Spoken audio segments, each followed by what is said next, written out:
All righty.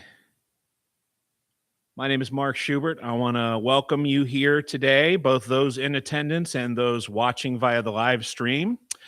We're going to talk about the Wildcat, sparring in the Jim Crow South, the story of a boxer known as Wildcat and not only his journey, but the journeys of a few others throughout American history. Before we get to that, I want to let you know that we have some other Black History Month programming coming up. Next weekend, I will be doing a walking tour of Woodland Cemetery at 10 a.m. on Saturday, February 28th. And we're actually going to be talking about Woodland a bit today, but we'll get to that in a second. For now, let's get going. There we go. A photo of a local artist standing with a couple of his carvings catapulted me into a research journey that has truly captivated me for the better part of a year now. Here we see the acclaimed early 20th century Richmond artist Leslie Garland Bowling standing with a couple of his wood carvings that were famous for depicting the lives of African Americans in the Jim Crow South, specifically those that lived in the Jackson Ward neighborhood. The broad-shouldered, imposing boxer particularly grabbed my attention as it towered over the other figure set next to it. I did some digging near and far, uncovering information on the man that served as Leslie's model for the statue that now resides at the Beinecke Library at Yale, of all places. Today, I'm honored to tell his story, but before we get to that, let's take a look back at the sport that Wildcat excelled at, boxing.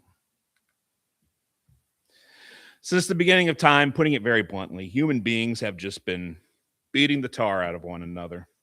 Hitting other people with one's extremities as an act of aggression is a day one occurrence. But when do we see documentation of it as a sporting activity? While this might be relatively impossible to put a finger on, we do have some visual references going back thousands and thousands of years. The most well-known being from Egypt, circa 1350 BCE, as seen here in the middle image. While some of these depictions feature bare-fisted combatants, others feature visuals of early boxing glove technology, like this depiction of the boxing boys on the left from Thera, circa 1600 BCE. And some scholars argue that it goes back even further to the 6th millennium BCE, coming from the thriving region of Ethiopia. Regardless, this form of fighting would spread to the aforementioned Greeks, who would feature it in the ancient Olympic Games in 688 BCE. During these matches, as seen on this vase, circa 530 BCE on the right, the participants would wrap their hands in leather thongs to protect them. This would eventually lead to boxing gloves. The primary usage of the arms and not the legs, along with making the head the main target, puts the Greek style in line with what would become the Western interpretation of this combat known as boxing. The Romans would also adopt this combat art form, where it would gain notoriety as a spectator sport in various Roman amphitheaters. While the leather thongs were also present, a more sinister addition came into play, with them adding metal studs for a more gruesome conclusion. As empires tend to do, the Roman Empire fell, leading to less of a desire for spectator sport-based fist fighting with the chaos that ensued, and more people getting into just weapons in general. Regardless, in the centuries that followed, we are able to find records of certain areas throughout the West maintaining this particular fierce hobby, sport, whatever you want to call it, harboring and preserving what would soon become the boxing that we know today. We first start to see the solidification of the Western style of boxing come into being in the early 16th century England, where there was a renewed desire to fence with fists instead of swords, opting for bare-knuckle boxing or prize fighting. The first documented account of this latest take on this form of combat comes from a 1681 edition of the London Protestant Mercury, covering the January 6th bout between the butler and butcher of Christopher Monk, who was the second Duke of Albemarle and the eventual Lieutenant Governor of Jamaica. For the record, the butcher was victorious, but it also needs to be noted that this bout was put on by a man in power between parties subservient to him, a theme we will see again later in this talk. As the sport caught on, the first renowned champion was a man named James Figg, who earned that title in 1719.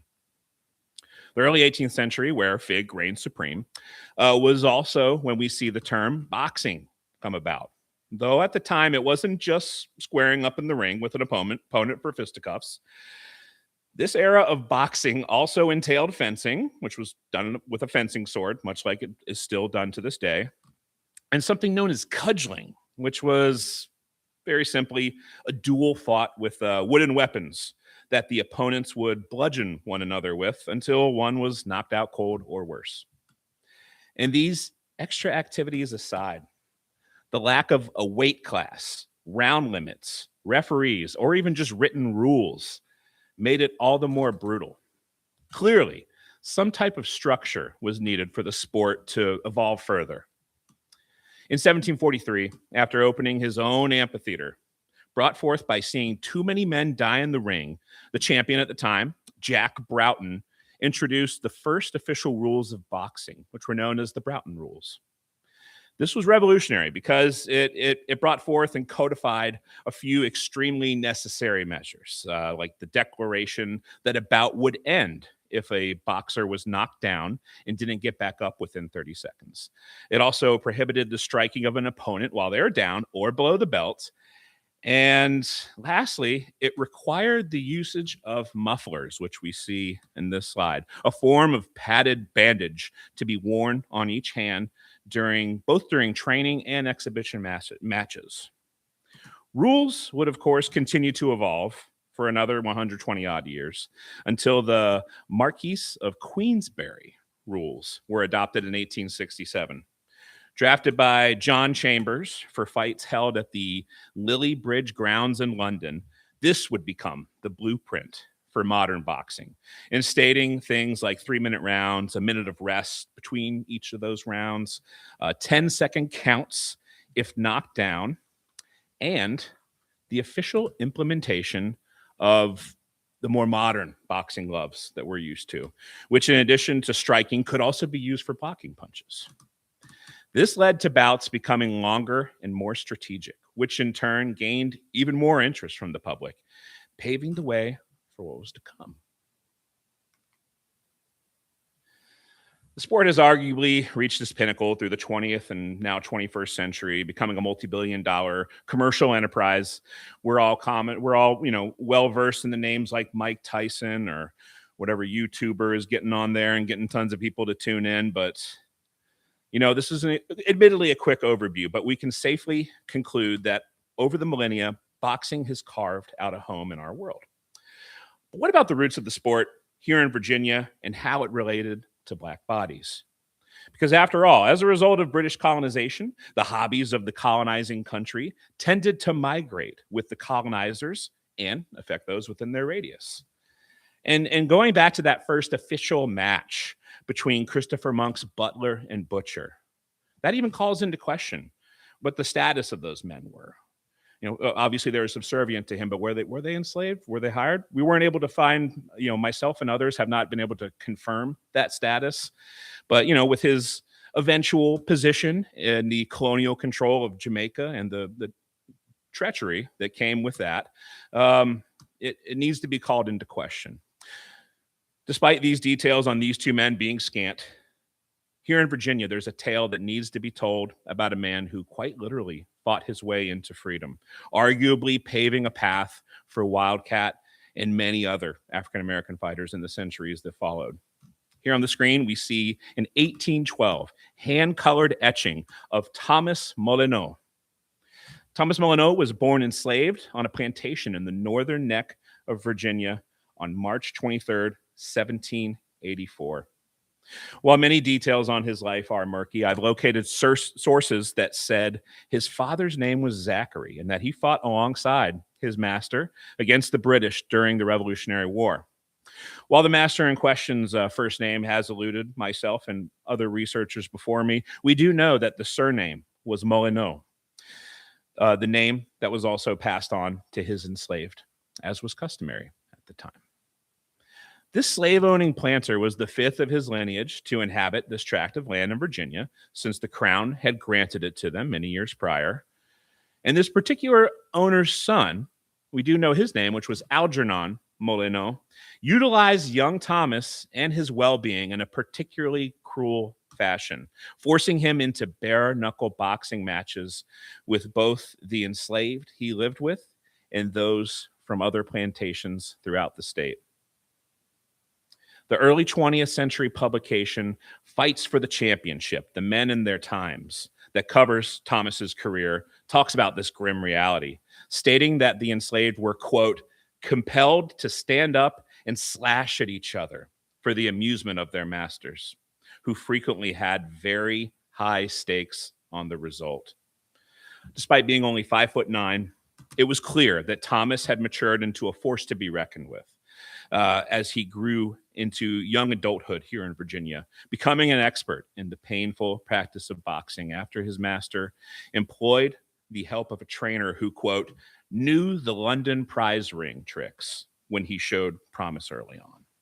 As expected, this made him even more powerful and skilled in the ring, continuing his quest to simply just get by as part of a horrific system. The legend goes that Molyneux would soon become renowned as the best boxer in the area, culminating in an eventual bout that Algernon would wager $100,000 on to save his family's debt-ridden plantation, something neither party could afford to lose. He informed Thomas that if victorious, he would be granted $100, along with something far more valuable, his freedom. This would be Molyneux's final fight as an enslaved man, as he defeated his opponent, obtaining the right to leave a life of bondage and also receiving a higher payment, ultimately $400 more for a total of $500, heading northward for a new life, leaving behind the literal and figurative chains of slavery. After visiting portions of the mid-Atlantic East Coast, Tom would land in New York City, where he would work at the docks, but while also partaking in that trade that won him his freedom, bare-knuckle boxing. By the few known accounts, his performance in these bouts showed someone that continued to be, again, a force of nature, someone to be absolutely reckoned with, that most opponents would crumble before. So much so that he would eventually just declare himself the champion of America.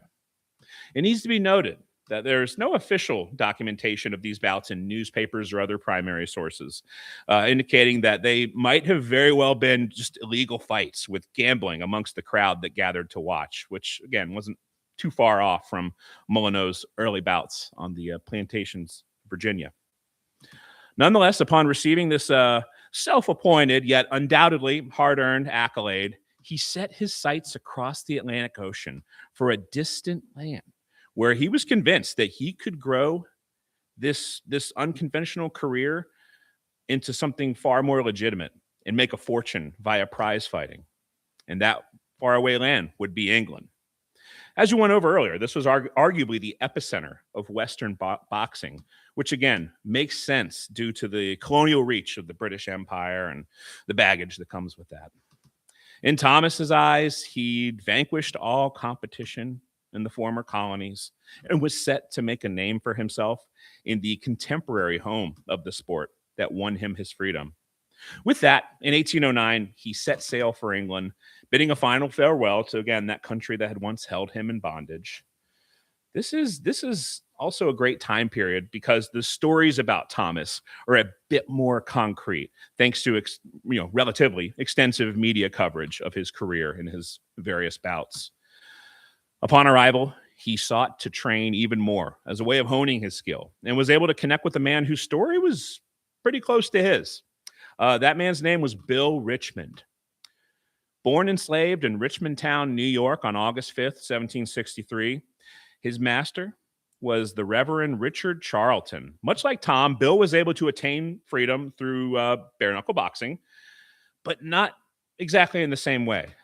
During the very beginning of the Revolutionary War in British occupied Richmond Town, a British Army officer named Lord Earl Percy happened upon quite the tavern brawl between a young Bill Richmond and reportedly, quote unquote, several redcoats.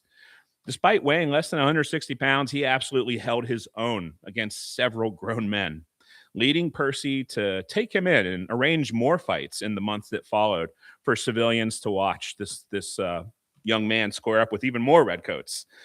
Eventually, Lord Percy was able to free Bill, and in 1777, sent him to York, England, to apprentice as a cabinet maker.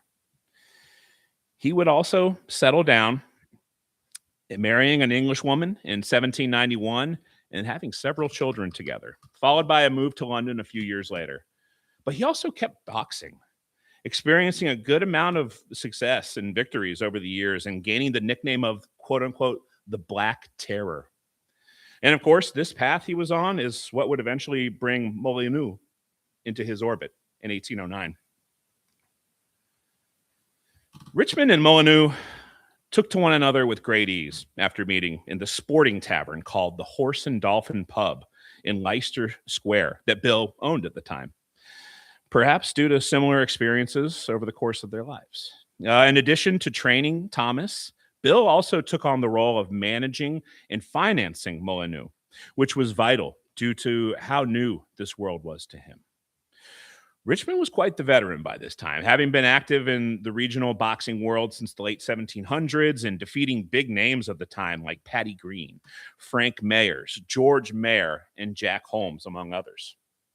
And the losses happened as well, but there was one defeat in particular that haunted him, which we will touch on shortly.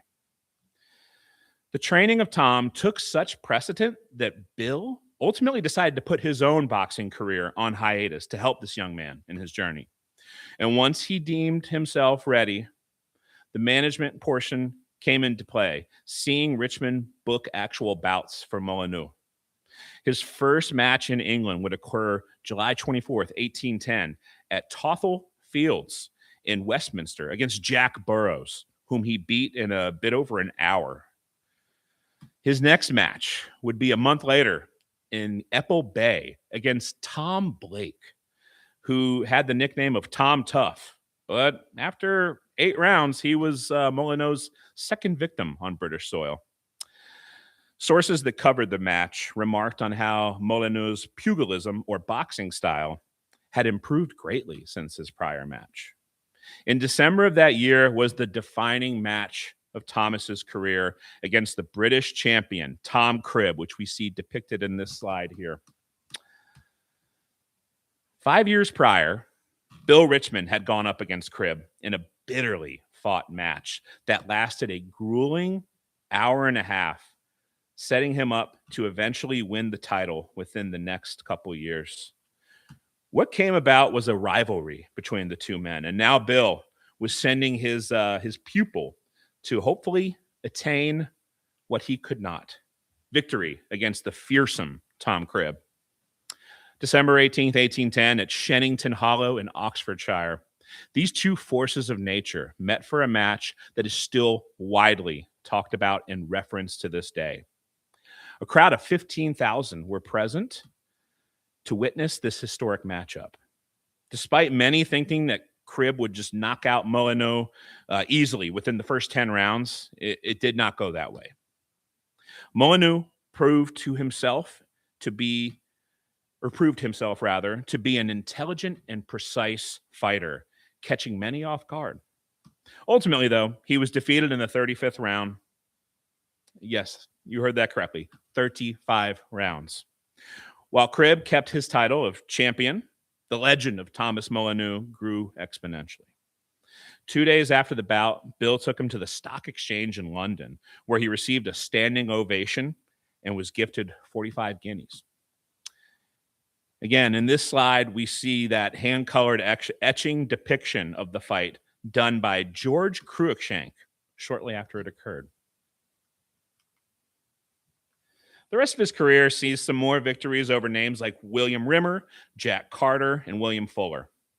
He even went up against Cribb one more time in September of 1811, unfortunately losing to him once again after 11 rounds. In 1815, he retired from prize fighting, but continued to show his talents via sparring exhibitions. Through this, he toured throughout England and surrounding countries, ending up getting stranded in Ireland for reasons unknown. Hardships befell him heavily in these times, first with the contracting tuberculosis, landing him in debtor's prison, and developing severe alcoholism. He died penniless in the band room of the 77th Regiment in Galway, Ireland, August 4th, 1818, at the young age of 34. In addition to the Galway City Museum hosting a special exhibition honoring the 200th anniversary of his passing, a plaque was also erected near the site of his death, in lieu of his burial location being unmarked. Bill Richmond would eventually get back into the ring, most notably achieving a crushing victory in 1814 over Tom Shelton, who was nearly half his age. He would officially retire in 1818, shifting his attention and drive to establishing a boxing school, which he presided over until his death on December 28, 1829. The stories of these men are astounding and a necessity to cover. But for now, we come back to Virginia, to a Virginia that might have been unrecognizable to Thomas in some ways, while still much the same in others. Early April 1865, the Confederate capital of Richmond, Virginia, fell to Union forces following a vicious and costly war between the states. The South, whose self-proclaimed cornerstone of existence, per Confederate Vice President Alexander Stephens's March 21st, 1861 speech, was the institution of slavery. And that came to an end, seeing millions enter the free world, vying for a new life in the Reconstruction era South. Public education, voting rights, access to the American dream. It was a promising time for these recently freed peoples. Alas, the pendulum would eventually swing the opposite direction, presenting a series of challenges, not too far off from the scourge of slavery that captivated this nation for centuries prior.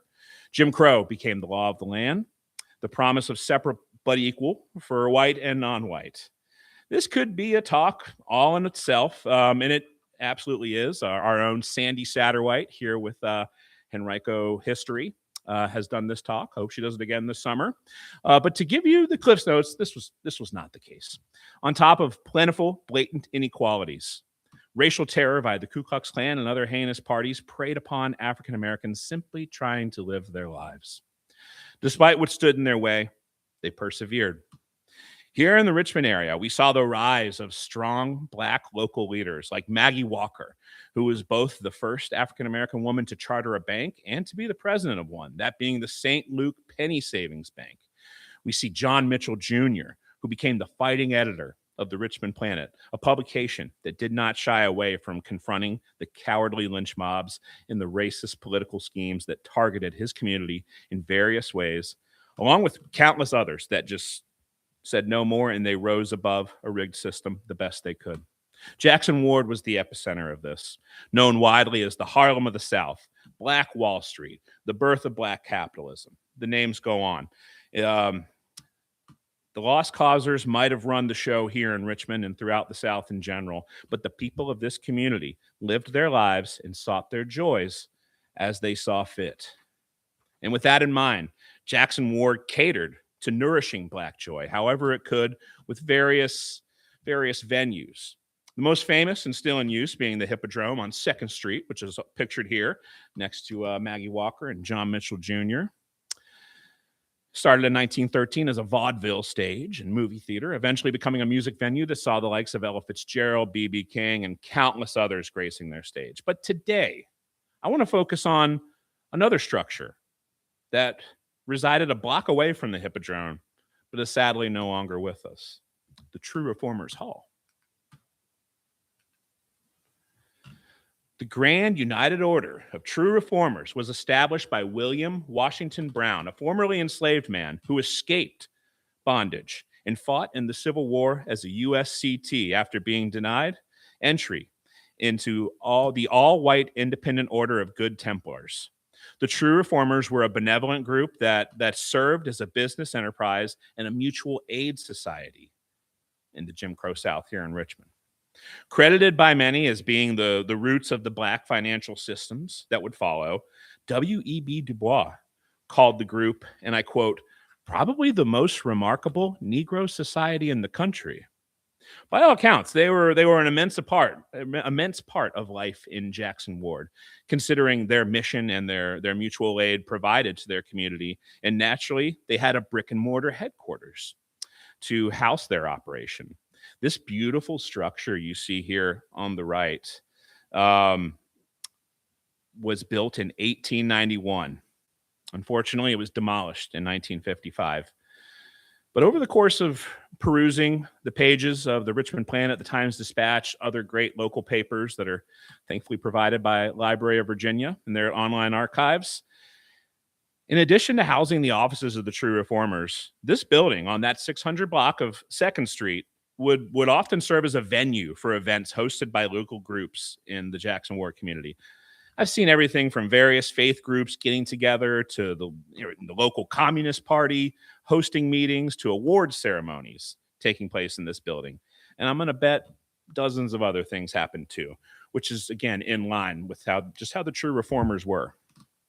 But in 1928, we see something else starting to occur there. Boxing matches hosted by the Monarch Athletic Club. As previously mentioned, the 20th century, sees the sport of boxing advancing to greater heights than ever before, with the prestige of the fighters, the coverage of the media, and the size of the crowds. African-American boxers like Jack Johnson, the subject of the astounding Ken Burns documentary, Unforgivable Blackness, became the recipient of extreme feelings across the spectrum.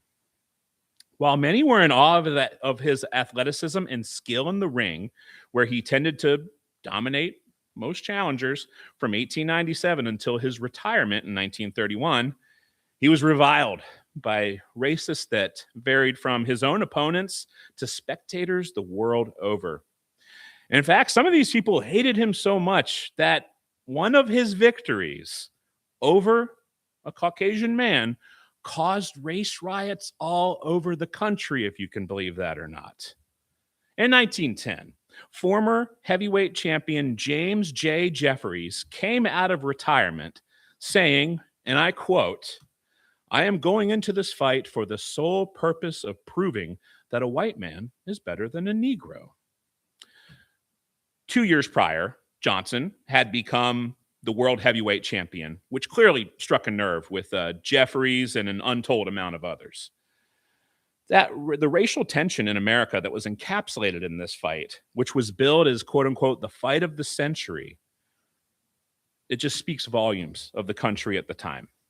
This fight would happen in Reno, Nevada, July 4th, 1910.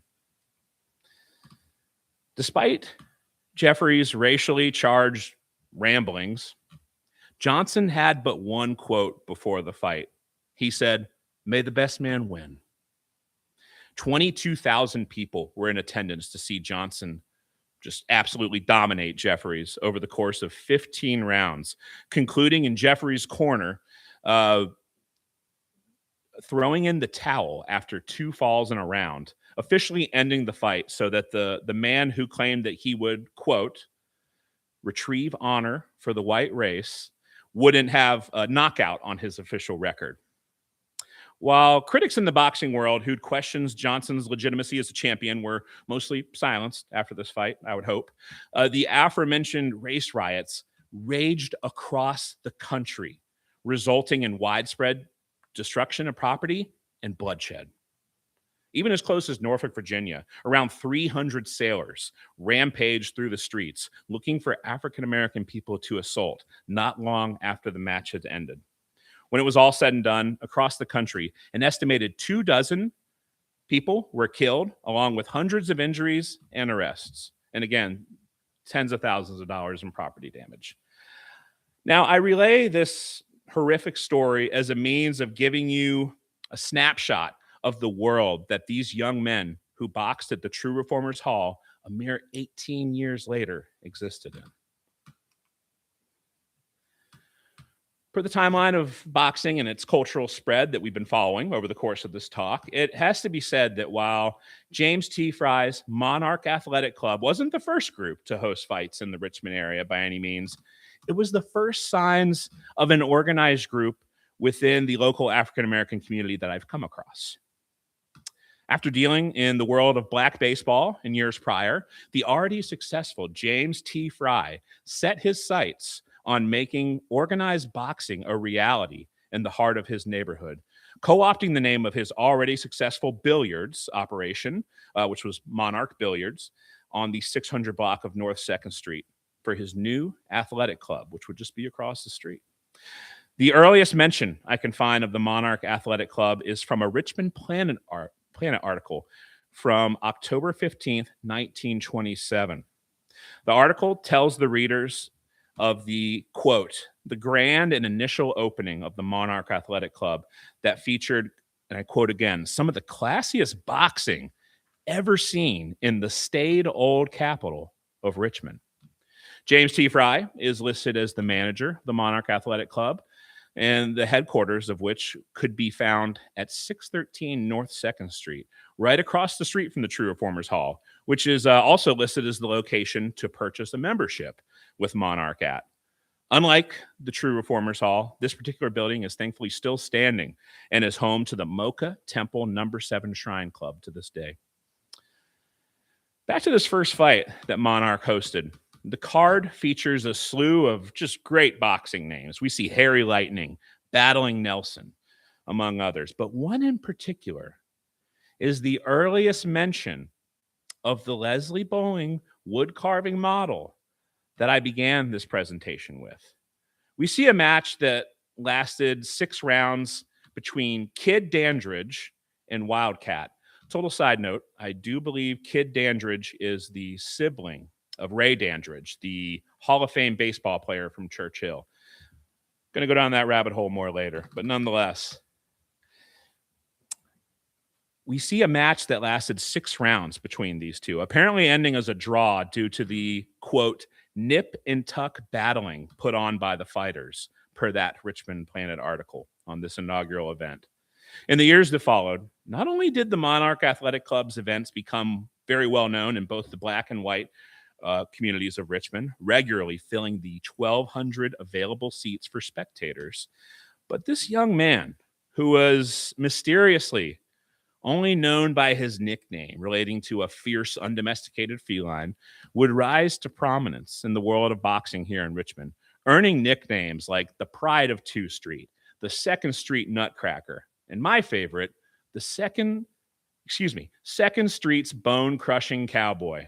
Come on, among many others. Spectators would learn that a fight with Wildcat was one that was absolutely worth catching. But before we go much further with this career, let's find out more about his beginnings. Edward Thomas was born July 4th, 1910 in Sumter County, South Carolina, to parents Marion Thomas and Emma Robinson. He was the oldest of 5 children with 2 sisters, who were Annie Lee and Mary, and 2 brothers, Marion Jr. and Ernest. Sometime in the late 1910s, the Thomases relocated to Richmond, Virginia, more than likely pulled in by the opportunity of a flourishing black community in Jackson Ward. Per that 1920 census that we see here, the family is living at 106 Mayo Street, a street that doesn't exist anymore, but was essentially where modern-day East Franklin and North 15th meet at the edge of Shockoe Bottom. The census also lists both parents as laborers, with Marion being employed on the railroads and Emma being employed at a local tobacco factory. This census also shows us that Edward was a student and that he was able to read and write. And while I cannot find much after that, or even when he began to show an interest in boxing, it needs to be noted that he would have only been 17 years old when he made that when he debuted at his first match on 2nd Street in October of 27. Just on the cusp of adulthood and already making a name for himself in his new hometown of Richmond. What followed in the rest of the 1920s was a flurry of matches, mostly at the True Reformers Hall. Let's take a look at some of those highlights. Again, thanks to those digitized archives of the local publications like the Richmond Planet, the Richmond News Leader, Richmond Times Dispatch, as you can see, many of them on this screen right here, we're able to track a majority of his regional matches, giving us a look at someone who was on the rise, yet still somewhat mysterious in the latter portion of the 1920s. 1928 only sees a couple mentions about the True Reformers Hall involving Wildcat, the first being a rematch with Kid Dandridge on February 18th, and then a November 12th bout with a Newport News boxer known as Fort Monroe, another amazing name. While the results for that February brawl are seemingly lost to the sands of time, well, we do know that his face-off with Fort Monroe resulted in a draw. This was all part of the journey leading to his January 7th, 1929 rematch with the newly named Fortress Monroe, lasting all of 4 rounds that came to an abrupt end after Wildcat achieved a TKO in front of a capacity audience at the hall after Fortress broke his thumb, unable to continue the match. This was the beginning of a very busy year for Thomas, seeing 8 known matches here in Richmond, with a unique one happening at the University Club Auditorium at the Virginia Polytechnical Institute, now known as VCU. This bout is particularly interesting because not only is it his first not with the Monarch Athletic Club, but the university club that booked the matches that night consisted exclusively of white men. As mentioned earlier, the Monarch Athletic Club would often cater to non-Jackson Ward residents coming to their event, stating that, quote, reservations for up to 500 white patrons will be made. While regional segregation was the root of the matches, themselves, consisting of participants only boxing those of their race, this particular booking is a turning point in local boxing history. The young men slugging out at the True Reformers Hall every month had made an impact outside of their vibrant neighborhood, leading to new venues taking interest in hosting them and hopefully new opportunities with that. The rest of the year saw only 2 losses, one by foul and the other by decision, with the rest of the matches concluding in victories for the Wildcat. And I'd be remiss to not mention the names of some of these combatants, like Baltimore's Freddie Kid Fields, young Sam Lanford of Philadelphia, the aforementioned Fortress Monroe, Battling Gilbert, didn't say where he's from, Joe Cook from Baltimore, Joe Moody of New York, and Kid Norfolk, who surprisingly isn't from down the road. He's from Chester, Pennsylvania. The beginning of the 1930s signaled a new era of change and growth for Wildcat and his fellow boxers who got their start in that Monarch Athletic Club stable. For reasons unknown, the productions at the True Reformers Hall, thrown by Fry and his partners, come to a halt for the most part. We see him venture back into some work with baseball and even booking a wrestling match on Mayo Island not too long before he passed unexpectedly on June 21st, 1932. His obituary, a large part of it, notes those True Reformers Hall matches packed to the gills with everyone from, and I quote, city officials as well as less humble citizens, highlighting the impact that they had on the world of Richmond sporting events. Nonetheless, those young men who he helped train in his gym and get into the ring across the street were still putting their wellness on the line regularly in the name of athleticism and love of the art form of boxing. And for Wildcat, 1930 began with a win at the New Albert Auditorium in Baltimore on February 8th against local scrapper Freddie Fields. This is a standout match because it's his first out-of-state fight that I've been able to locate. Beyond that, his only other match that year was November 19th, 1930 at the Knights of Columbus Hall in Richmond against the Norfolk Flash, who he defeated by knockout in 6 rounds. Now, the 1930 census shows an Edward Thomas as, quote, is residing in what is quoted as jail on Marshall Street. While I couldn't find any record of arrests, this might account for his lack of fights and just not many mentions in the news in 1930. Possibly. 1931 was another slow year, starting with a mere mention of him participating in a Golden Gloves match at the Mosque Theater as a benefit for the Knights of Columbus, followed by an appearance in Lynchburg against Kid Chocolate, the results of which are unknown. It's also around this time that Eddie's mom and siblings, they've relocated to Allegheny County, Pennsylvania, specifically Braddock. So it's only him still here in Richmond. Before we journey into those final years of Cat's time in the squared circle, though, let's go back to that piece that started this journey, the stunning carving of Wildcat by Leslie Garland Bowling. By the time the 1930s had rolled around, Bowling had made quite a name for himself in the regional art world, as well as getting some traction nationally via the touring circuit of the Harmon Foundation, which showcased his works all over the country. His achieving relative success and some wide recognition aside, Bowling had a knack for documenting the people of his neighborhood, that being Jackson Ward, giving a glimpse of life in the Jim Crow South to both the unfamiliar and those that are very well acquainted with it. True to this approach, sometime in 1932, Leslie began his work on what would become a lasting tribute to the man known as the Second Street Nutcracker. Any words I offer cannot do it justice, so I present to you these pictures of the carving, compliments of the Beinecke Library at Yale.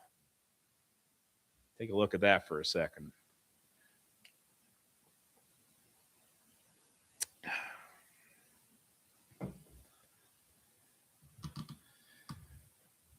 And you might be thinking, how did a carving of a celebrated regional boxer end up at Yale, of all places?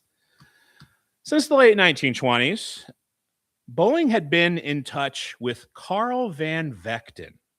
He was a New York City-based author and photographer who was also a very well-known patron of the Harlem Renaissance, purchasing works from various artists over the years and amassing quite the renowned collection. Now, despite living in Richmond, Leslie Bowling was a part of the Harlem Renaissance.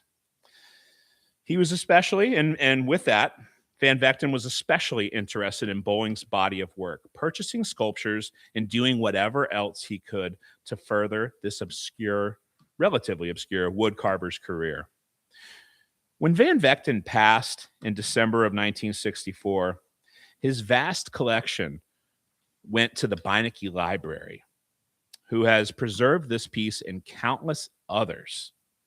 They also preserved a series of letters between Bowling and himself, which gives us some clues as to when the statue left Richmond. In mid-1933, we see Van Vechten showing interest in the piece, which Bowling assures him he can purchase. Even after owning the boxer, Van Vechten would lend the piece to Bowling for exhibitions in Washington, D.C. and Philadelphia, among others. Another example of his support of Bowling. Even though he owned the piece, he still wanted to be in exhibitions just to turn people on to this great artist that he loved. By all accounts, Van Vechten was borderline obsessed with this carving. Through the questions he asked Bowling, we find out that the original title for this piece was, in fact, Wildcat. If you look at the center picture, there's a plaque above that says the boxer, but then there's a smaller original plaque below it that mentions that it was originally called the Wildcat.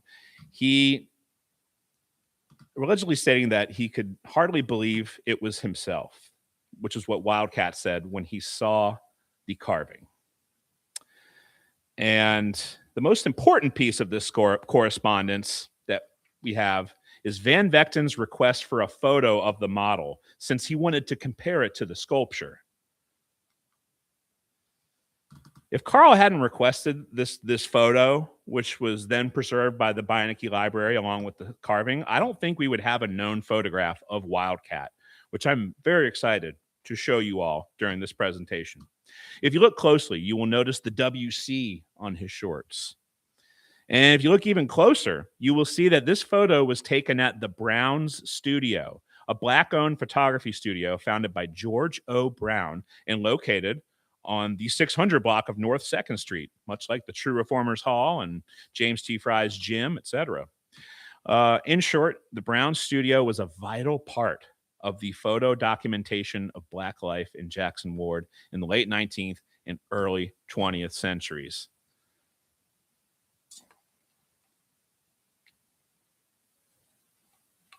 And if you look closely at the letter to the right of Wildcat, you see the price that Bowling charged Van Vechten, and that was $60.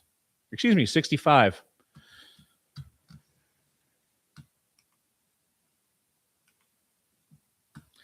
But 1932 wasn't solely spent serving as a model for Jackson Ward's most famous artists. Instead, we see the Wildcat quite literally making headlines and boxing in new venues like the City Auditorium, which is now the VCU Cary Street Gym, on July 15th, where he emerged victorious in a 5-man battle royale. We also see him participating in a match at VUU's Hartshorn Memorial Auditorium that would benefit the construction of a playground for African-American children. And lastly, we see him at a bout at the Laurel Hall Central YMCA. In a post-True Reformers Hall world, it is exciting to see the emergence of these new venues, especially the City Auditorium, with a much larger capacity for boxing fans. And again, we see the expansion into the white portion of Richmond, while also continuing to box at Black institutions like VUU. In 1933, we see 2 bouts at the City Auditorium. The first in June of 1933 being a benefit for the Van Devire Institute. The Van Devire Institute was a Jackson Ward-based Catholic school for African Americans.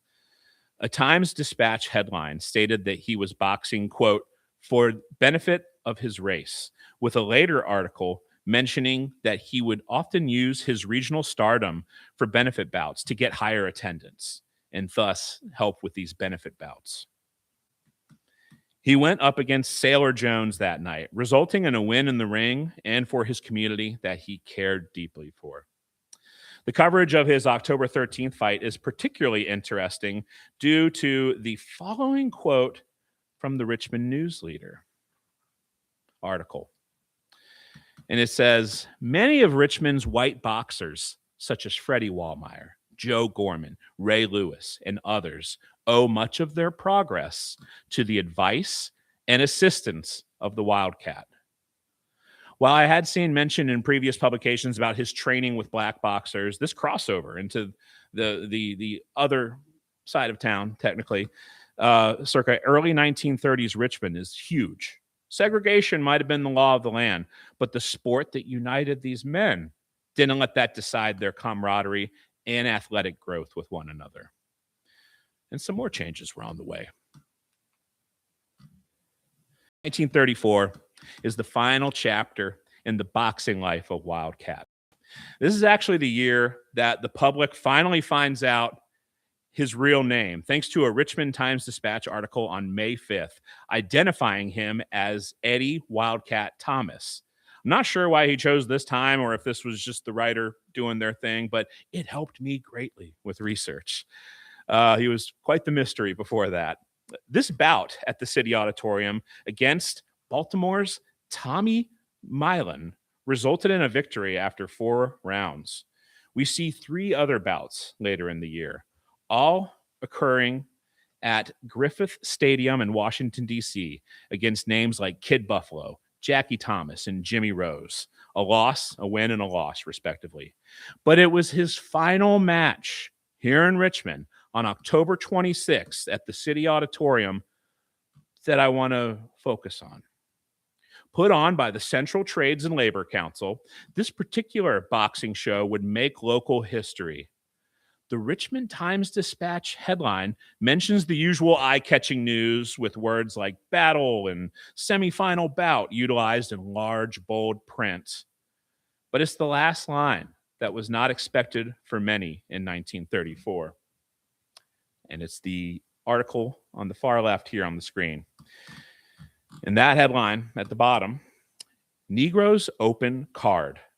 Now, for years, there had been obviously city auditorium boxing matches, but it had always been exclusively black boxers, exclusively white boxers.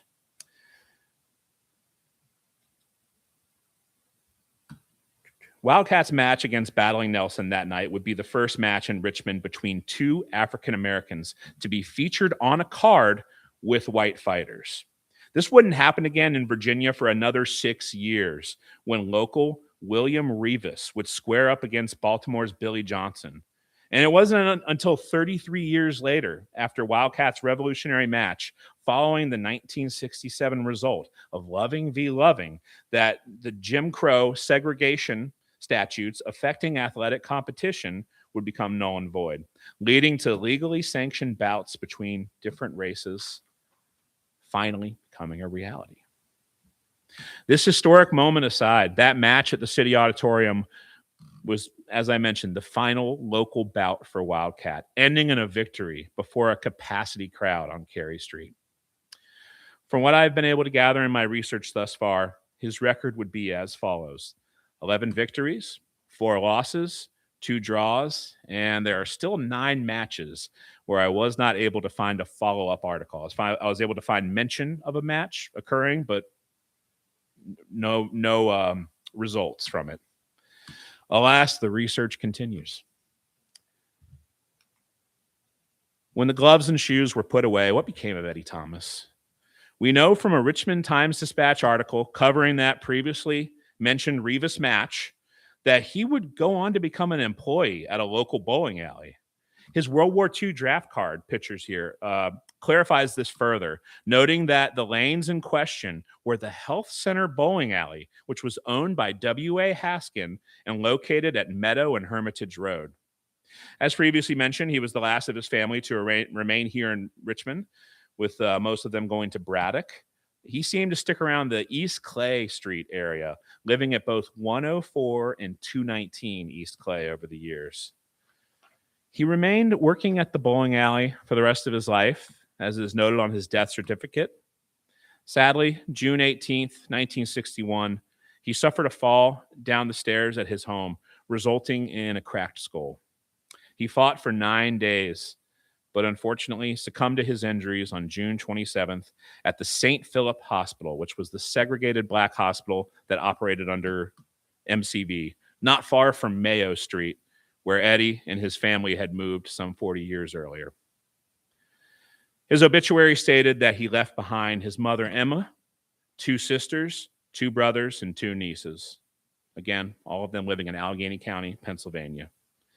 A.D. Price held his funeral service at Woodland Cemetery that following Saturday, an event that was noted as being open to all of his friends. Woodland Cemetery, like many other post-emancipation uplift cemeteries of the time, fell into disarray and overgrowth in the years that followed. By utilizing available maps and burial records, I was able to locate exactly where Eddie was interred, back in the heavily wooded Section Z of Woodland Cemetery. After extensively probing the area, I could not locate a headstone for him, which was unfortunately pretty common given the time and place. With all of his remaining family in Pennsylvania, the details regarding the headstone might have met any number of fates, but the way it appears, he never got one. However, as you can see on this photo on the right, I finally got around to placing his temporary metal marker at his resting place at Woodland earlier today. And while we're on the subject of Woodland, 3 men that we spoke of today are also there. That'd be W.W. Brown, the True Reformers, James T. Fry of Monarch Athletic Club, and renowned artist Leslie Garland Bowling. The Wildcat Eddie Thomas captivated people from both sides of the track. I've talked with those who lit up upon hearing his name, recalling stories their fathers and grandfathers told them of bouts they'd caught nearly 100 years ago now. Starting his career in the sport as only a boy, inspiring internationally renowned art, making local history in the ring, and often putting his body and well-being on the line in the name of helping charitable causes for his community, Eddie Thomas was one of a kind and should be remembered for the impact he had not only on his own vibrant neighborhood of Jackson Ward, but the greater Richmond area as well. Thank you so much. And if there's any questions online or otherwise, feel free to ask them. I'm going to have a little sip of water.